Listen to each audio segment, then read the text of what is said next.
has such a big impact on people's sense of well-being. It can isolate them, it can cut them off from their family, their friends, their community. And we've seen people, unfortunately, pushed to the brink of suicide by this crime. Hello and welcome to the Cost of Living newscast from Kent County Council. In this episode, our journalist Elizabeth Matsangu is speaking to Kathy Wallers from Stop Loan Sharks about the prevalence of loan sharks, what individuals need to look out for, and what they can do should they come across these illegal moneylenders. For more advice and tips, click the subscribe button below, follow Kent County Council's public protection or business advice accounts on social media, or sign up to receive scam alerts or business bulletins by email. Links below. Hi, Kathy. Thank you for joining us today. Could you first start off by telling us about the Stop Loan Sharks campaign that your organisation runs? So Stop Loan Sharks is a government-funded body. We are hosted by Birmingham City Council. We cover the whole of England. And what we do is twofold. We have investigators who go out and investigate illegal lenders. So they will look at getting evidence. We execute warrants and go and search their property, looking for evidence of illegal lending. We can take them through the courts. We can have the court sentence them and see what that looks like. And we also use proceeds of crime legislation to take away their ill-gotten gains, their cash. The other side of the team, my side of the team, we do all the support. So we do witness support and victim support. Quite often, people who've borrowed from a loan shark will owe other people money. They'll owe rent arrears. They'll have, mortgage issues, and we will help them sort that out. We will look at their mental health. We will look at their situation. What else can we put in place to help them get back into the position they would have been in without the loan shark? And what impact is the cost of living crisis having on the likelihood of people using loan sharks? I think the cost of living crisis will have an impact on people using loan sharks. We're seeing it already in terms of people telling us they're borrowing from loan sharks for different things. So historically, when we've asked people, what did you need the money for?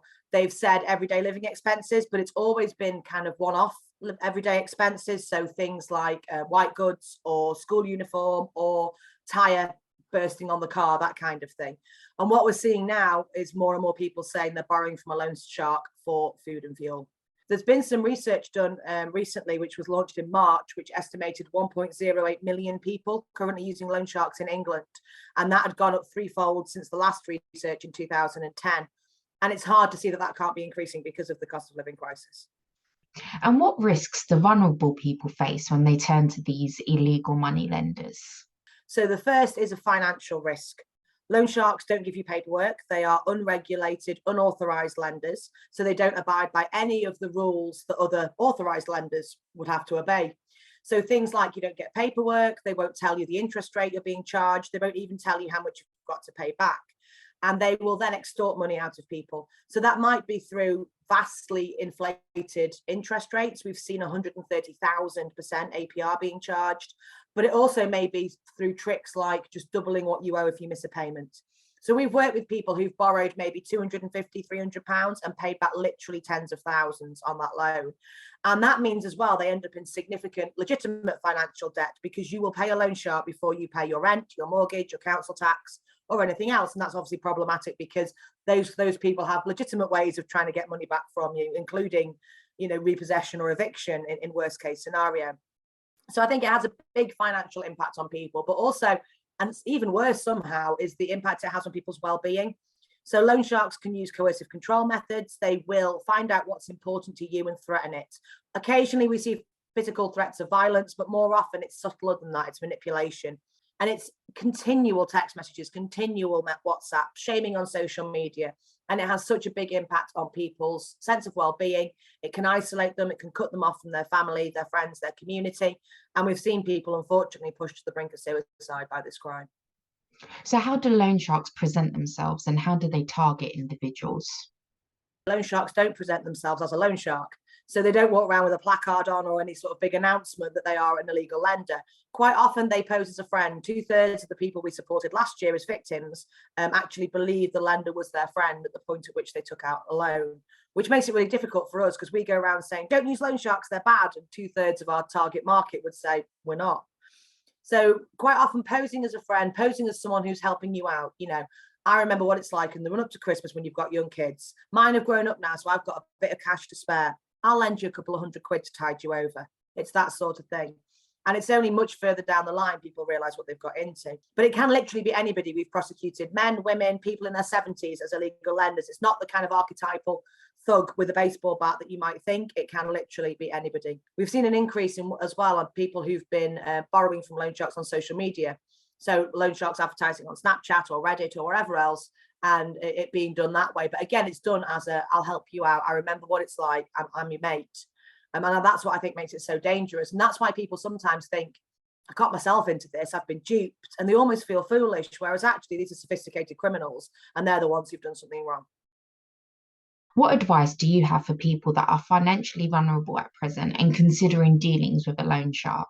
I think it's a bit of buyer beware. I think the danger is if you think you're borrowing from a friend, you need to actually consider that. So if it's someone you work with or someone you've met at the school gates and you don't know when their birthday is, or you don't know what their kids are called, or you don't know what their partner does for a living, is that really your friend? Is that someone who's going to take a risk lending you money? And in terms of avoiding a loan shark, one of the biggest things to look out for is a loan with no paperwork. Because any regulated company, any regulated individual will give you paperwork with lots of information in it about that loan, and loan sharks don't do that. So we promote credit unions very heavily as the alternative to loan sharks because the amount they can charge is capped by legislation. They will offer smaller amounts of money as a loan and they will work with you. So if you want to borrow £1,000, but they can't lend that to you because you don't pass their affordability test, they might offer to lend you a smaller amount so you can start to build up your reputation with them as someone who does pay back. If you are looking to borrow to get out of debt, it's much better to talk to the people that you owe money to. Work with someone like Step Change or PayPlan or one of the free debt advice charities, Citizens Advice, and they will help you work with those creditors to work out an affordable repayment plan. Nothing worse than borrowing more money to pay off debt because all you're doing is adding interest onto interest to do that. So I think, it's about getting debt advice if you are struggling with debt, and it's about using credit unions if you want to save and borrow effectively and safely. So what should people do if they come across a loan shark or they're approached by one? It's twofold, really. If you're not in with a loan shark, don't do it. It just isn't worth it. And if you are, then help and support is available. We are the enforcement agency who can prosecute illegal lenders. But at the same time as doing that, we offer very holistic support to anybody who's borrowed from one. And you don't have to tell us your name. We will talk to you anonymously. We will talk to you in confidence. It's just about having that conversation and letting us tell you what support's available. And quite often people will say to us, well, I'll pay him off and then I'll talk to you, but you don't get to pay loan sharks off. You might think you do. I remember a lady, the loan shark said, you pay me £9,000, I go away. And she emptied a credit card of money. She got some money off her gran. She scrabbled together every last bit of cash to get £9,000. She gave it to him. Next week, knock on the door. No, you still owe me. And he didn't go away. If anyone's approached by a loan shark, or if they are worried about a family member or a friend they think might have borrowed from a loan shark, it's not just people who have borrowed themselves that we will talk to. We'll take information from anyone, from a third party. And again, we'll take it anonymously or in confidence. But I think the more information we have, the more effective we can be. And how can people contact Stop Loan Sharks? So the best way to contact Stop Loan Sharks is via our hotline, which is 0300 555 222, and that's 24 hours a day, 7 days a week. And it's manned by a member of the team. It's not outsourced to a call centre. It's one of us that will answer the phone. As well as that, we have live chat on our website. So the website is stoploansharks.co.uk, and live chat's available Monday to Friday, 9 to 5. If people would rather type than talk to us, that's absolutely fine. We can't take action without your reports. We need everyone who comes across them to speak up and report scams and criminals. Even if you've seen a scam many times before, your reporting can help us target our resources and warn and protect others.